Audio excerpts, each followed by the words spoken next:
Chemistry के class में आप सभी लोगों का स्वागत है। जैसा कि हम लोग पिछले लेक्चर में हुंड के नियम पढ़े थे, इस लेक्चर में हम लोग हुंड के नियम के अनुप्रयोग पढ़ेंगे। तो हुंड का नियम, जैसे हुंड का नियम आप पढ़े थे, तो हुंड का नियम क्या पढ़े थे? किसी उपकोष के ऑर्बिटलों में, जैसे मान एस उपकोष तो केवल एक ही प्रकार का होता है। पी उपकोष क्या होता है? 3 प्रकार का होता है, या पी हो गया। डी उपकोष क्या होता है? 5 प्रकार का होता है आपका डी। तो किसी उपकोष के ऑर्बिटलों में सर्वप्रथम एक एक इलेक्ट्रॉन भरते हैं। यस एक ही है तो कैसे एक भर जाएगा तो दो भर जाएगा। तो पी में जैसे भरना हो तो पहले एक इलेक्ट्रॉन इसमें, एक इसमें, एक इसमें, तब इलेक्ट्रॉन युग्मित होते हैं। ऐसे दो दो इलेक्ट्रॉन होते हैं। वैसे ही डी में बताया गया है एक एक इलेक्ट्रॉन पहले क्या हो जाएगा, पाँचों में भर जाएगा। देखेंगे मैं भर रहा हूँ, तो पाँचों में भर जाएगा तो दूसरा इलेक्ट्रॉन क्या होगा, सभी में भरेगा। ठीक है, हाँ। तो यही हुंड का नियम है। तो उसका अनुप्रयोग क्या है? तो अनुप्रयोग क्या है देखेंगे। अर्ध भरे तथा पूर्ण भरे ऑर्बिटलों का अधिक स्थायित्व। तो जिन तत्वों के जब इलेक्ट्रॉनिक विन्यास आप पढ़ लेंगे तो आप जानेंगे उसमें जिन तत्वों के बाह्य कोश के इलेक्ट्रॉनिक विन्यास में हाफ फील्ड अर्ध भरे ऑर्बिटल होते हैं। अर्ध भरे जैसे यहाँ पर दिखा गया है P3 या ब्रैकेट में लिखा गया है P3 D5 F7 अर्ध भरे, उसका इलेक्ट्रॉनिक विन्यास यहाँ पे बनाया भी गया है। देखेंगे एक एक इलेक्ट्रॉन सभी में।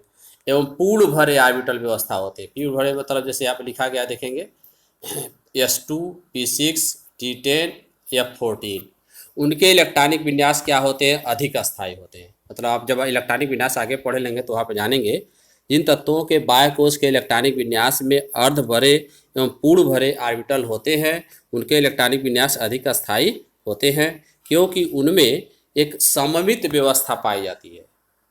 क्योंकि उनमें एक सममित व्यवस्था, सिमेट्री पाई जाती है। सममित मतलब समान रूप से। जैसे पी मैं ऊपर बना रहा हूँ, पी यदि 3 है तो यदि P3 है हाफ फील्ड है, P3 यदि हाफ फील्ड है तो देखेंगे आप यदि P3 में 3 इलेक्ट्रॉन भरे हैं तो ये समान रूप से वितरित है। क्या है? समान रूप। इसी तरह से D5 है, इसमें भी समान रूप से। एस ऑर्बिटल केवल एक प्रकार का होता है, इसलिए उसको सममित व्यवस्था में नहीं लिया जाता है। S2 लिया जाता है, S1 में नहीं लिया जाता। ठीक ना। S2 में P6 में देखेंगे दिखाया गया है, D10 में दिखाया गया है, F14 में लिखाया गया है। इसमें सममित व्यवस्था होती है। सममित मतलब इलेक्ट्रॉन क्या होते हैं सभी ऑर्बिटलों में। जैसे P होता है तो क्या होता है, PX या PY या PZ और PY ऐसे होता है ना यहाँ पे। हाँ, तो तीनों में एक एक इलेक्ट्रॉन भरे ना, ऐसे ही जैसे हाफ फील्ड में भी वही चीज़ है और फुल फील्ड ऑर्बिटल व्यवस्था में भी वही है। तो सममित व्यवस्था होती है तो इलेक्ट्रॉन एक दूसरे को कम शील्ड करते हैं, जिससे क्या होते हैं इलेक्ट्रॉन वो नाभिक बल द्वारा, मतलब नाभिक द्वारा क्या होंगे, वो अधिक प्रबल बल से बंधे रहते हैं, इसीलिए उनका स्थायित्व क्या होता है, अधिक होता है। तो जिन तत्वों के बाह्य कोश में हाफ फील्ड ऑर्बिटल व्यवस्था मतलब P3 D5 F7 half field मतलब अर्ध भरे हो और फुल फील्ड ऑर्बिटल व्यवस्था तो एस का लिया जाता है। पी एस ऑर्बिटल केवल एक ही प्रकार है, इसलिए हाफ फील्ड नहीं लिया जाता है, क्योंकि उसमें सममित का कोई यस एक ही है तो इसमें सममित का कोई तो है नहीं वो चीज़। एक ही इलेक्ट्रॉन भरेगा ना इसमें, तो इसमें सममित की कोई चीज़ नहीं है।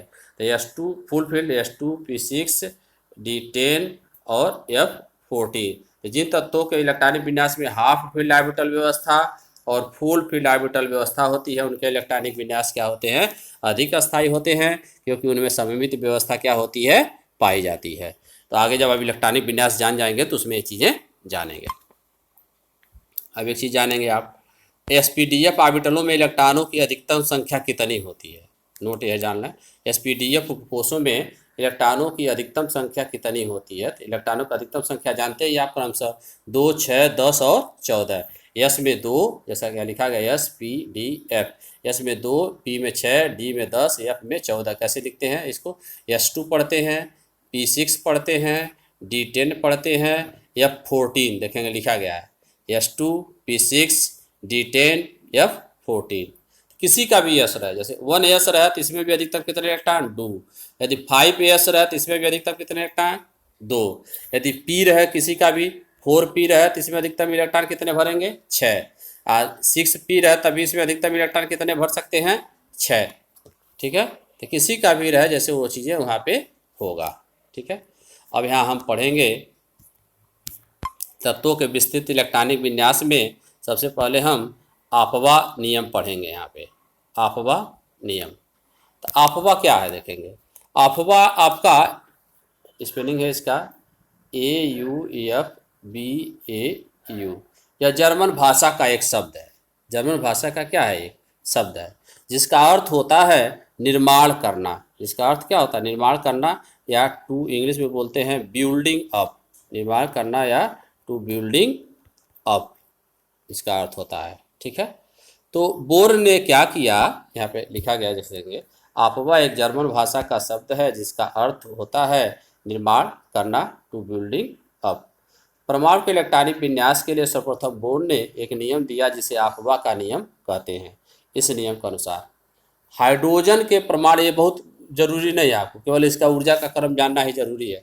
हाइड्रोजन के नाभिकीय आवेश को क्रम से एक एक यूनिट बढ़ाकर, हाइड्रोजन का नाभिक पर कितना आवेश होता है, एक होता है, एक होता है ना, एक यूनिट बढ़ाएंगे तो कितना हो जाएगा, दो, एक और बढ़ाएंगे कितना हो जाएगा, तीन, एक और बढ़ाएंगे कितना हो जाएगा, चार। ये कहा जा रहा है हाइड्रोजन परमाणु के नाभिकीय आवेश को क्रम से एक एक यूनिट बढ़ाकर और रिक्त ऊर्जा के ऑर्बिटलों में क्रम से एक एक इलेक्ट्रॉन डालकर किसी भी बहुइलेक्ट्रॉनिक परमाणु, बहुइलेक्ट्रॉनिक मतलब जिसमें इलेक्ट्रॉनों की संख्या क्या हो, एक से अधिक हो, बहुइलेक्ट्रॉनिक परमाणु का इलेक्ट्रॉनिक विन्यास लिखा जा सकता है। ठीक है, इसमें यह है आपवा का नियम है। तो उसके आधार पर इसके अनुसार उपकोषों के ऊर्जा का क्रम यहाँ पे नीचे दिया गया, देखेंगे ऊर्जा का क्रम के लिए ऐसे बनाया गया, देखेंगे आप बनाएंगे 1s पहले बनाया गया, 1s बना के गोला कर देंगे, फिर 2s, फिर 2p बनाएंगे, फिर 3s 3p, फिर 4s 3d, 4s 4p, 4d 4f, 5s, ऐसे बनाते आप चले जाएंगे। जो ऊर्जा का क्रम यहाँ बनाया गया है, देखेंगे ऊर्जा का क्रम आप देखेंगे ऐसे है ना।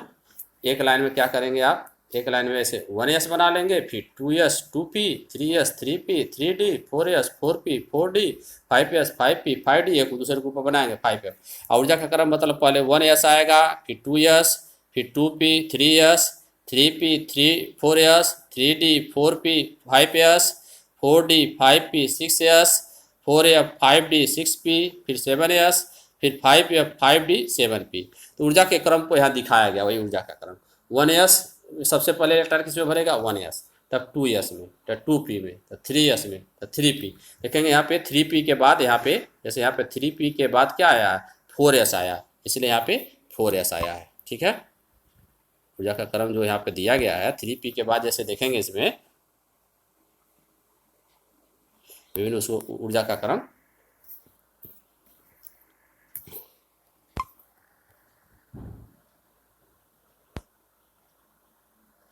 ऊर्जा का क्रम वही दिया गया है चीज, 1s 2s 2p 3s 3p 4s, फिर क्या 3d, 4s के बाद इलेक्ट्रॉन किसमें भरेगा, 3d, 4p, देखेंगे यहाँ 4p है ऊपर, इसमें देखें 4p है, फिर 5s है, देखें 5s है, फिर 4d, 5p, 6s, 4f, 5d। तो कहीं पे भी आप 2-3 बार क्या करेंगे, इसको आप रफ कॉपी पर लिख कर आप प्रैक्टिस कर लेंगे। ठीक है, ये चीज़ें आप जान जाएंगे। ठीक है ना, ऊर्जा का क्रम भी है, आगे अभी आप जानेंगे इसी तरह से इलेक्ट्रॉनिक विन्यास क्या किया जाएगा, उसमें लिखा जाएगा। ठीक है, किसी का भी यस हो, किसी का भी यस में कितने इलेक्ट्रॉन भरेगा, चाहे 3s हो चाहे 6s हो, 2 इलेक्ट्रॉन। p में अधिकतम कितना 6, d में अधिकतम कितना 10, f में अधिकतम कितना 14, उतना इलेक्ट्रॉन क्या होगा, वो चीज़ें भरेगा। ठीक है, आया SPDF वाला आपका नोट जो बताए हैं ऊपर। ठीक है, और उसके बाद यहाँ आ जाएंगे आप n+n नियम।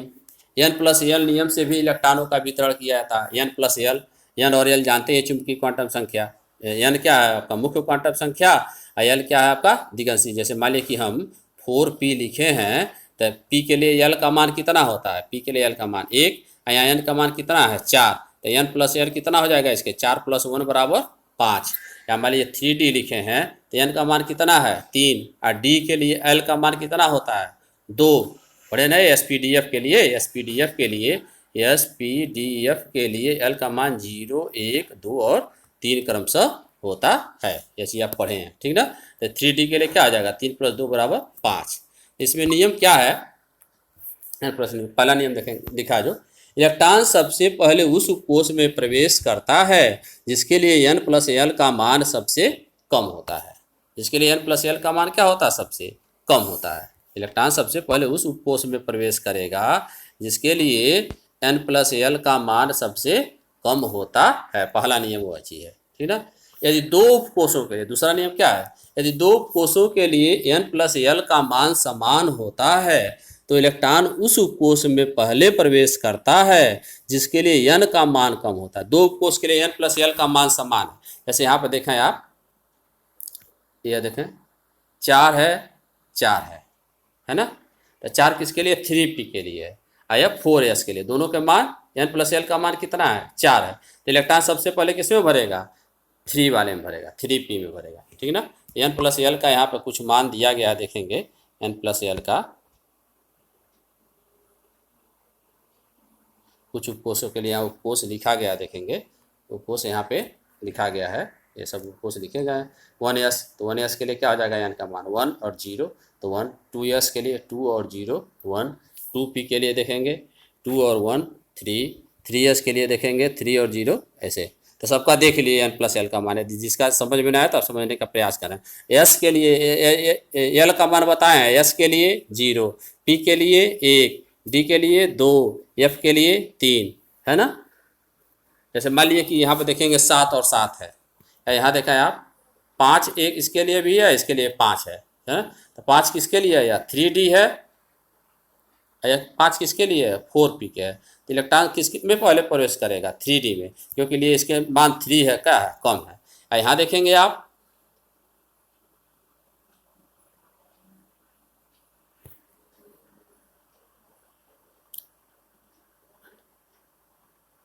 जैसे 6 है, 6 है, और यहाँ पे भी क्या है, 6 है ना। तो किसमें पहले प्रवेश करेगा, 4d में, 5p में प्रवेश नहीं करेगा, ठीक है। उसी तरह से 6d के लिए, जैसे 7s के लिए देखेंगे 7 है, ठीक है ना। और उसके बाद यहाँ देखेंगे आप 5d के लिए भी 7 है। तो इलेक्ट्रॉन किसके लिए पहले प्रवेश करेगा, 5d में, क्योंकि उसके लिए n का मान क्या है, कम है।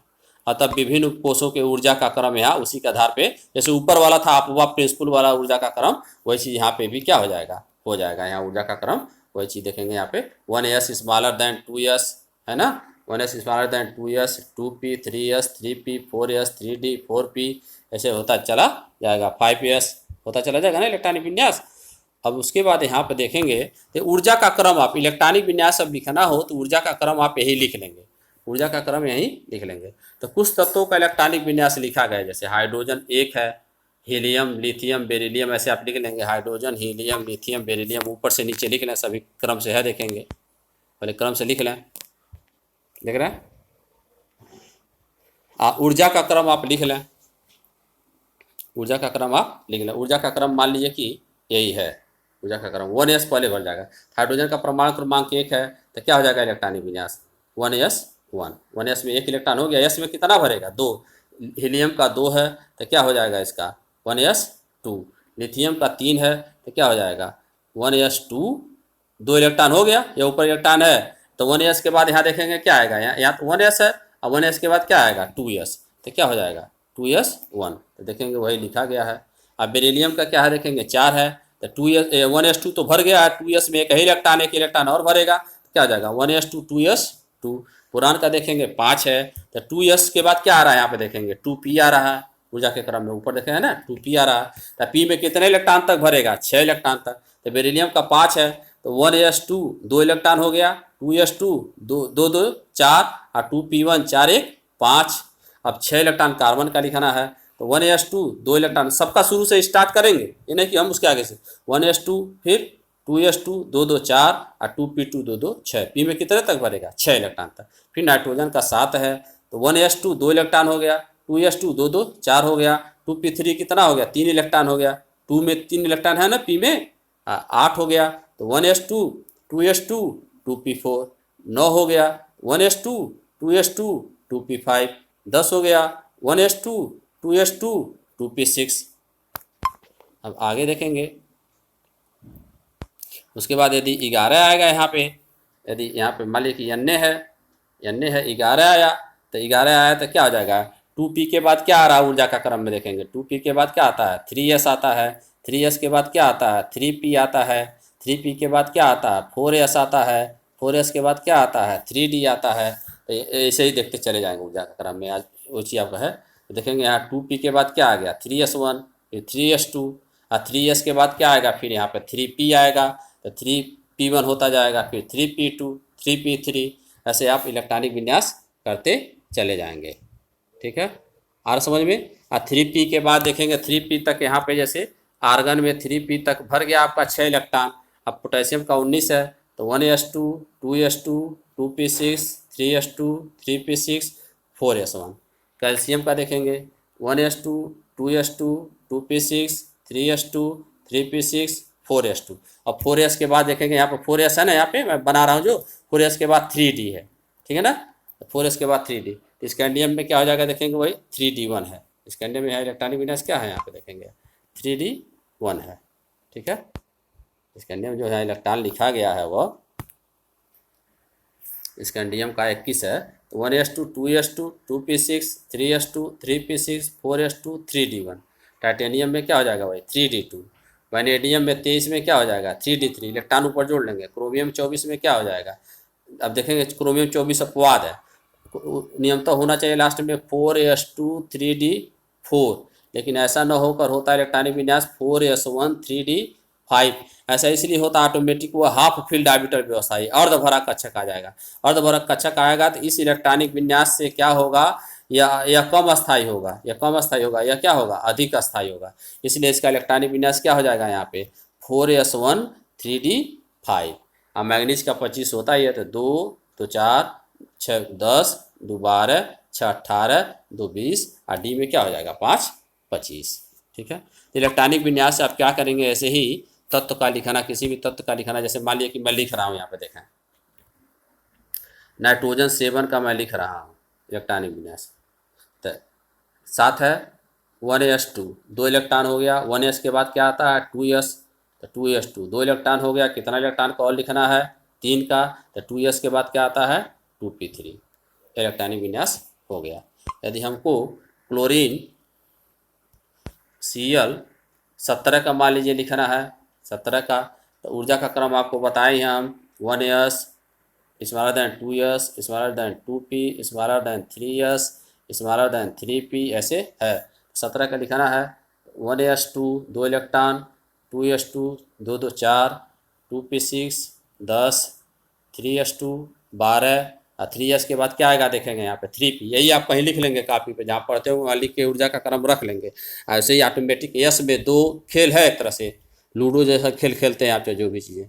यस में 2, पी में 6, डी में 10, एफ में 14, तो 3s2 उसके बाद क्या हो जाएगा 3p5, तो 17 इलेक्ट्रॉन हो गया क्लोरीन का।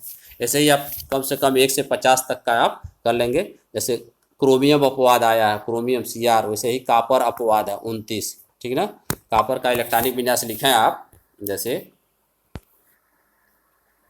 कापर 29 का इलेक्ट्रॉनिक विन्यास लिखें आप, नियमतः क्या आएगा देखेंगे 1s2, 2s2, 2p6, 3s2, 3p6, कितने इलेक्ट्रॉन का हो गया यह 18।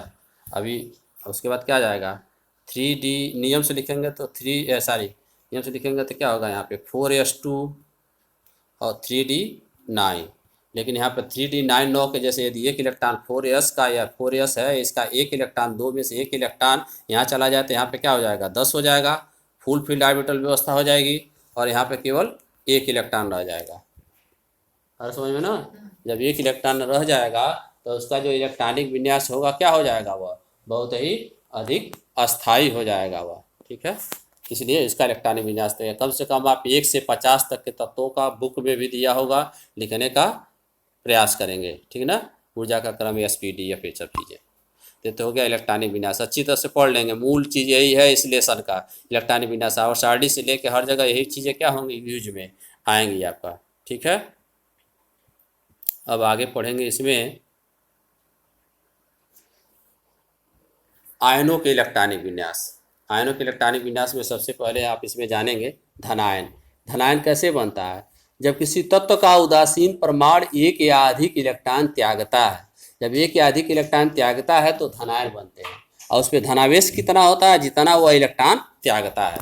जैसे मान लीजिए यदि सोडियम है और यह एक इलेक्ट्रॉन त्यागा तो Na पे कितना चार्ज आ जाएगा प्लस, या एक इलेक्ट्रॉन, ठीक ना। एल्युमिनियम है, यदि मान लीजिए कि यह 3 इलेक्ट्रॉन त्याग रहा है तो एल्युमिनियम पे कितना चार्ज आएगा 3 प्लस हो जाएगा, ठीक ना। तो धनायन, जब किसी तत्व का उदासीन परमाणु एक या अधिक इलेक्ट्रॉन त्यागता है तो धनायन बनते हैं, तथा बने धनायन पर धनावेशों की संख्या त्याग किए गए इलेक्ट्रॉनों की संख्या के क्या होती है, बराबर होती है। ठीक है, जैसे यहाँ पे तत्व और धनायन दिया गया है, जैसे देखेंगे उस तत्व, जैसे सोडियम दिया गया, देखेंगे एन, सोडियम का इलेक्ट्रॉनिक विन्यास क्या होता है, 1s2 2s2 2p6 3s1 होता है ना। हाँ, एक इलेक्ट्रॉन एन प्लस है तो एक इलेक्ट्रॉन निकल गया तो 3s1 का एक इलेक्ट्रॉन क्या हो जाएगा, निकल जाएगा। क्या इलेक्ट्रॉनिक विन्यास बनेगा, 1s2 2s2 2p6। इसी तरह से एल्यूमिनियम 13 है तो इसका इलेक्ट्रॉनिक विन्यास क्या होगा, 1s2 2s2 2p6 3s2 3p1। और 3 इलेक्ट्रॉन निकल रहा है एल्यूमिनियम 3 में, तो 3p का एक इलेक्ट्रॉन और 3s का एक इलेक्ट्रॉन, तो 3s2 और 3p1 समाप्त हो जाएगा तो क्या इलेक्ट्रॉनिक विन्यास हो जाएगा, 1s2 2s2 2p6। इसी तरह से टाइटेनियम है, टाइटेनियम का इलेक्ट्रॉनिक विन्यास 22 है, 1s2 2s2 2p6 3s2 3p6 3d2 4s2। तो टाइटेनियम 2 प्लस है, 2 इलेक्ट्रॉन निकलना है तो यह 4s वाला 2 इलेक्ट्रॉन क्या हो जाएगा, समाप्त हो जाएगा। अंतिम में क्या आ जाएगा इसका, देखेंगे 3d2 लिख के आप प्रैक्टिस भी करते जाएंगे साथ साथ में। टाइटेनियम 2 प्लस लिखा है तो 1s2 2s2 2p6 3s2 3p6। ठीक है, लिखते जाएंगे।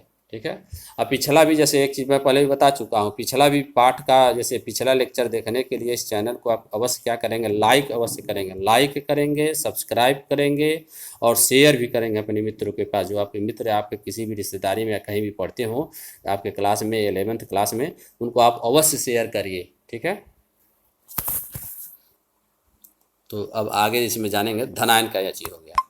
यदि कोई दिक्कत होगी तो आप इसमें कमेंट बॉक्स में, जैसे यूट्यूब पे कमेंट बॉक्स होता है, यदि किसी का इलेक्ट्रॉनिक विन्यास आपको दिक्कत हो, लाइक और कमेंट कर सकते हैं, वहाँ पे पूछ भी सकते हैं कि क्या इसका होगा, तो मैं अवश्य जवाब दूंगा। ठीक है ना, यूट्यूब पे आप कमेंट बॉक्स में कोई भी कमेंट आप लिख देंगे कि ये चीज़ हमको समझ में नहीं आ रहा है, ये कैसे होता है, तो मैं आपको वहीं पर जवाब दे दूँगा, चाहे व्हाट्सएप ग्रुप ओपन है या नो ओपन है। अवश्य ही आप लोग ये काम करेंगे। ठीक है, अब देखेंगे ऋणायनों के इलेक्ट्रॉनिक विन्यास। तो ऋणायन कैसे बनते हैं, जब किसी तत्व का उदासीन परमाणु, वही उल्टा है, एक या अधिक इलेक्ट्रॉन ग्रहण करता है। जैसे मान लीजिए कि ऑक्सीजन है, ऑक्सीजन यदि 2 इलेक्ट्रॉन ग्रहण कर लेगा तो क्या हो जाएगा, यह O पे 2 माइनस। ऑक्सीजन में कितने इलेक्ट्रॉन होते हैं, 8, तो 2 इलेक्ट्रॉन ग्रहण कर लिया, 8 प्लस 2 इलेक्ट्रॉन हुआ ना, तो इसमें कितने इलेक्ट्रॉन हो जाएंगे, 10। क्लोरीन में 17 इलेक्ट्रॉन होते हैं, एक इलेक्ट्रॉन यदि ग्रहण कर लिया तो Cl माइनस, यहाँ 17 इलेक्ट्रॉन है तो इसमें कितने हो जाएंगे Cl माइनस में 18। तो जब किसी तत्व का उदासीन परमाणु एक या अधिक इलेक्ट्रॉन ग्रहण करता है तो ऋणायन बनते हैं, तथा बने ऋणायन पर ऋणावेशों की संख्या ग्रहण किए गए इलेक्ट्रॉनों की संख्या के क्या होती है, बराबर होती है। आप यहाँ पे देख लेंगे, जो डिफिनीशन दिया गया है यहाँ पे आप देख लेंगे यह चीज़ें। ठीक है, ऋणायनों के इलेक्ट्रॉनिक विन्यास पढ़ लें आसानी से। ठीक है, कुछ तत्वों के ऋणायन का इलेक्ट्रॉनिक विन्यास दिया गया, जैसे O का देखेंगे, O में 8 इलेक्ट्रॉन होते हैं, इलेक्ट्रॉनिक विन्यास क्या लिखा गया, 1s2 2s2 2p4, और O2 माइनस में कितने इलेक्ट्रॉन हो जाएंगे, 10। तो 10 का जब इलेक्ट्रॉनिक विन्यास लिखेंगे O2 माइनस का, तो क्या हो जाएगा, देखेंगे 1s2 2 2s2 2 2 4, 2s के बाद क्या आता है 2p, p में अधिकतम कितना रह सकता है 6, तो 4 का हम लिख लिया, 10 का लिखाना है तो 2p6 हो गया। यहाँ पे Cl 17 होता है तो 1s2 2s2 2p6 3s2 3p5 हो गया, और Cl माइनस में 18 हो जाएगा, तो क्या हो जाएगा 18 जब हो जाएगा तो देखेंगे वही लिखा गया 18 हो जाएगा, तो यहाँ पे 3p6 हो जाएगा।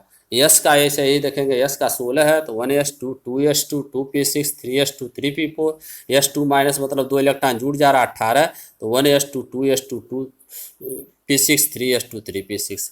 n का देखेंगे 7 है तो 1s2 n 7 है तो क्या हो जाएगा 1s2 2s2 2p3 हो जाएगा, n 3 माइनस मतलब कि 7 में 3 इलेक्ट्रॉन जुड़ गया, 10 इलेक्ट्रॉन, 10 इलेक्ट्रॉन का इलेक्ट्रॉन विन्यास 1s2 2s2 और 2p क्या हो जाएगा 6 हो जाएगा। ठीक है, ये तो इलेक्ट्रॉनिक विन्यास मोस्ट इंपॉर्टेंट चीज़ है केमिस्ट्री की, आपको 11 का जो इलेक्ट्रॉनिक विन्यास लिखना जान गया, इसमें आप अवश्य 1 से 50 तक अवश्य आप मेहनत कर लेंगे लिखने के लिए एग्जाम कापी पर, रफ कापी पर 2 बार लिखिए 4 बार लिखिए, समझ में आए। मूल यही है केमिस्ट्री की, आपका आवर्त पढ़ेंगे, बैलेंसी पढ़ेंगे, हर जगह यह यूज में आएगा। ठीक है, तो आप इलेक्ट्रॉनिक विन्यास को अच्छी तरह से क्या करेंगे, आप रिवाइज कर लेंगे। अच्छी तरह से रिवाइज करने के पश्चात आपको अगले टर्न पर इलेक्ट्रॉनिक विन्यास की सहायता से क्वांटम संख्याओं का निर्धारण बताएंगे। ठीक है ना। इस चैनल को भी क्या करेंगे आप, लाइक भी करेंगे, सब्सक्राइब भी करेंगे। कोई भी आपको दिक्कत हो किसी भी टॉपिक पे तो आप उसे कमेंट बॉक्स में जाके आप कमेंट लिखेंगे कि मुझको ये चीज़ बता दीजिए। कोई चीज़ इलेक्ट्रॉनिक विन्यास नहीं समझ में आ रहा तो अवश्य लिखेंगे। ठीक है ना, तो मैं आपको जवाब अवश्य दूंगा। और इसको शेयर भी करिए। तो आज के क्लास में बस इतना ही। आप सभी लोगों का बहुत बहुत धन्यवाद।